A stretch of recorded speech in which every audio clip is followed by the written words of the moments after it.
हमारा टॉपिक है number system. Okay, तो आज हम सभी जानेंगे नंबर सिस्टम क्या होता है और नंबर सिस्टम में कितने तरह के नंबर होते हैं उनके बारे में। तो सबसे पहले हमारे पास तीन तरह के नंबर आप सभी देख सकते हैं।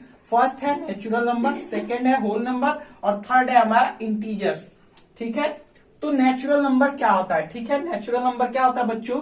प्राकृतिक संख्याएं। जैसे हम लोग नॉर्मली नंबर कैसे बोलना स्टार्ट करते हैं, 1 2 3 4 5 6 7 8 9, यानी कि हमारे सारे जितने नंबर्स हैं वो सभी कितने नंबर से, इन्हीं मेन 9 नंबर से मिलकर के बने होते हैं, 1 2 से 9 तक। ठीक है, अब बात आ जाती है होल नंबर्स की। यानी होल नंबर्स क्या होते हैं? नेचुरली हम लोग 0 1 2 3 4 5 6 7 8 9 ये तो बोलते नहीं है, हम लोग क्या बोलते हैं 1 2 3 4 5 6 7 8 9। ठीक है, तो हमको जरूरत पड़ी बाद में किसकी? जीरो की। जब हमने जीरो ऐड कर दिया नेचुरल नंबर्स के अंदर तो वही जाकर के क्या बन गया हमारा होल नंबर, यानी 0 1 2 3 4 5 6 7 8 9। यानी कि जब हमको 9 से बड़े नंबर्स की जैसे 10 या 100 लिखने की जब जरूरत समझ में आई तो वहां पर हमने जीरो को क्या क्या इस्तेमाल करना शुरू कर दिया।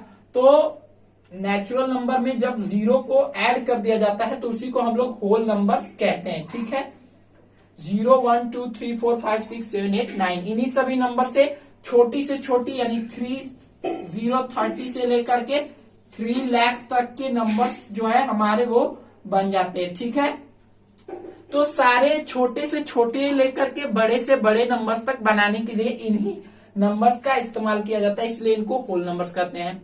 पर बच्चों एक बात आ जाती है, फॉर एग्जाम्पल अगर हम सपोज करें कि कोई एक दुकानदार है, ठीक है, वह प्रत्येक दिन मान लीजिए कि कुछ उधारी देता है, मान लीजिए कि वह 2 रुपए उधार देता है और 2 रुपए उधार लेता है। तो उसने क्या किया, लिख लिया कि 2 लिए, यानी 2 रुपए किसी से लिए और 2 रुपए किसी को दिए। तो लिए और दिए में अगर वो सोचिए कंफ्यूज हो जाए कि मैंने किसी को 2 रुपए दिए या 2 रुपए किसी से लिए, कंफ्यूज हो गया वो, तो उसने सोचा कि इसके लिए कोई हम लोग एक मार्क बना लेते हैं। अगर 2 मेरे पास आया है पैसा तो उसके लिए मैं ऐड यानी कि जोड़ दूंगा, ठीक है, प्लस का साइन, और जब चला गया मेरे पास से तो मैं क्या ऐड कर दूंगा उस पे, माइनस का साइन, यानी चला गया यानी घट गया। तो 2 और -2 यानी प्लस और माइनस साइन का इस्तेमाल इस तरीके से कुछ होने लगा। ठीक है, तो जब माइनस साइन का हम लोग इस्तेमाल करने लगे तो माइनस से लेकर के पूरा इंफिनिटी तक, यानी माइनस इंफिनिटी तक, और 1 2 3 से लेकर के इंफिनिटी तक, इस तरीके के पॉजिटिव और निगेटिव नंबर्स को जब हमने मैथ्स में इस्तेमाल करना शुरू कर दिया तो उसी को हमने पूर्णांक कह दिया या इंटीजर्स कह दिया। अब आपको ये बात समझ में आ चुकी होगी। अब चलते हैं हम लोग अपने नेक्स्ट टॉपिक की ओर, और नेक्स्ट टॉपिक है हमारा, जो बात आ जाती है नंबर के अदर टाइप्स, जैसे prime number, composite number, even number and odd number. ये सारे नंबर क्या होते हैं?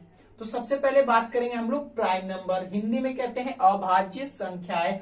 अ यानी नहीं, भाज्य यानी कटना, ठीक है, यानी जिनको आसानी से नहीं काटा जा सकता है उनको कहते हैं अभाज्य संख्याएं। ऐसी संख्याएं जिनको केवल 1 से या खुद से सेल्फ, ठीक है, उन्हीं से डिवाइड किया जा सकता है। जैसे 2 1 एंड 2, 1 से 1 2 जा 2 कट जाएगा, 1 से 1 3 जा 3 कट जाएगा, लेकिन 2 किसी अदर नंबर से खुद को छोड़ करके किसी अदर नंबर से डिवाइड कभी नहीं होता है। यानी जो सेल्फ से यानी स्वयं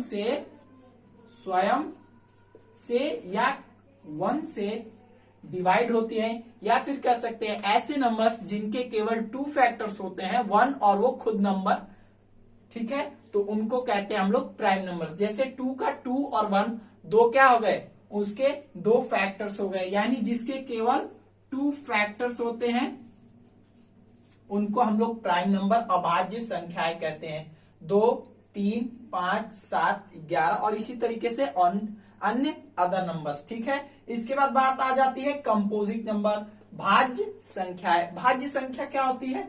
जो संख्या जिसके 2 से ज्यादा फैक्टर होते हैं, मोर देन 2 फैक्टर्स, यानी जिन संख्याओं के 2 से अधिक फैक्टर, जैसे 2 2 1 जा 2 2 2 जा 4, ठीक है, 4 1 जा 4 यानी 3 फैक्टर हो गए, 2 2 3 जा 6, 3 2 जा 6 यानी कि 2 से अधिक फ्रैक्शन इसके भी हो गए, इसके भी फैक्टर, यानी जिन नंबर्स के 2 से ज्यादा फैक्टर होते हैं उनको कंपोजिट नंबर या भाज्य संख्या, यानी जो डिवाइड हो सकते हैं, कट सकते हैं, उनको भाज्य संख्या कहते हैं। और इसी का ठीक उल्टा होता है प्राइम नंबर। अब आ जाती है बात, क्या होता है इवन नंबर एंड क्या होता है ऑड नंबर। सम संख्या जो भी 2 का टेबल है 2 4 6 8 10 वो सारा होता है इवन नंबर, और जो 2 के टेबल को छोड़ के बाकी सारा नंबर बचता है वो होता है विषम संख्या यानी ऑड नंबर्स। 3 5 7 9 11 13 ये सभी होते हैं ऑड नंबर्स। अब बात आ जाती है हमारे नेक्स्ट टॉपिक की, और नंबर्स के अदर्स और कौन से टाइप्स है उनको हम लोग। तो अब बात आ जाती है बच्चों कि नंबर सिस्टम्स में और कौन कौन से नंबर होते हैं। तो सबसे पहले हमारा रेशनल नंबर यानी परिमेय संख्याएं, सेकंड है इरेशनल नंबर्स यानी अपरिमेय संख्याएं, और लास्ट है रियल नंबर्स यानी वास्तविक संख्याएं। तो रेशनल नंबर्स क्या होते हैं बच्चों, जब हम बट्टे में किसी नंबर्स को जैसे 2/3 या 4/2 यानी जब फ्रैक्शन में या बट्टे में हम लोग लिखते हैं किसी नंबर को तो उनको कहते हैं हम लोग रेशनल नंबर, जहां पर नीचे वाला जो डिनोमिनेटर होता है जिसको हम लोग p/q के फॉर्म भी कहते हैं, तो जहां पर हमारा डिनोमिनेटर होता है वो q is not equal to 0 यानी डिनोमिनेटर कभी भी हम लोग 0 नहीं रख सकते हैं, ठीक है। अब बात आ जाती है कि रेशनल नंबर और इरेशनल नंबर में क्या अंतर है। तो रेशनल नंबर को छोड़ करके जो बाकी बचता है उसको कहते हैं हम लोग इरेशनल नंबर यानी अपरिमेय संख्याएं। जैसे हमारा पाई का मान होता है 3.143 एंड सो ऑन, ये बढ़ता जाता है एग्जैक्ट मान। हम लोग तो नेचुरली अप्रोक्सीमेट 22/7 पाई का हम लोग मान लेके चलते हैं कैलकुलेशन करने के लिए, लेकिन इसका मान जो होता है बहुत ही ज्यादा बढ़ता जाता है। और अपरिमेय संख्या में जितनी भी अंडर रूट नंबर्स होती हैं जैसे √2, √3, √5 ये सभी नंबर्स क्या आती हैं, इरेशनल नंबर्स के अंतर्गत आती हैं। और रेशनल नंबर्स जो फ्रैक्शन में नंबर लिखे जाते हैं उनको रेशनल नंबर्स कहते हैं, ठीक है। अब बात आ जाती है कि रियल नंबर यानी वास्तविक संख्याएं क्या होती है। निगेटिव, पॉजिटिव, फ्रैक्शन और इरेशनल नंबर्स, इन सभी तरह के नंबर्स को मिलाकर के लास्ट में जो नंबर्स हम लोग इस्तेमाल करते हैं पढ़ाई के अंदर, उन्हीं सारे नंबर्स को मिलाकर के हम लोग कहते हैं रियल नंबर्स यानी वास्तविक संख्याएं। I hope that you have understood. अगर आपको ये समझ में आया है तो अच्छे कमेंट्स करिए कमेंट बॉक्स के अंदर, और नहीं समझ में आया तो हमसे आप व्हाट्सएप में पूछ सकते हैं पर्सनली, ठीक है। और इससे रिलेटेड क्वेश्चंस भी आपको दिए जाएंगे व्हाट्सएप में, तो वहां से क्वेश्चन सॉल्व करने के बाद मुझे आप फोटो जरूर सेंड करें। Thank you, have a nice day.